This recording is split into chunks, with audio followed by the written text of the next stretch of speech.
അങ്ങനെ നമ്മളും കഴിക്കാൻ പോവുകയാണ് പാൽക്കപ്പ. പാൽക്കപ്പയും പിന്നെന്തുവേ അയലക്കറി. നല്ല തേങ്ങ അരച്ച് വെച്ച അയലക്കറിയും പാൽക്കപ്പയുമാണ് ഗൈസ്. പാൽക്കപ്പ ഓ കഴിക്കട്ടെ. ഇങ്ങനെ അങ്ങോട്ടെ ഇളക്കി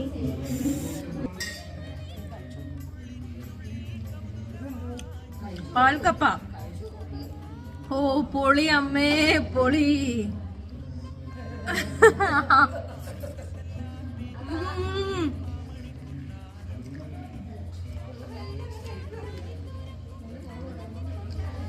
അയ്യോ അടിപൊളി.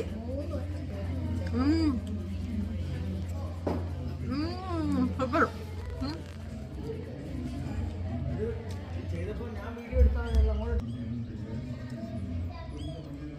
ഇച്ചിരി മീനിന്റെ ചാറും കൂടെ ഒഴിയാൻ. ഞാൻ മീനിന്റെ ചാറും മീനൊക്കെ ഇങ്ങനെ പിച്ച് വെച്ചതാണ്ട് ഇതിനെ ഇങ്ങനെ എടുത്ത് ഒഴിയമ്മ മീൻ ചാറ്.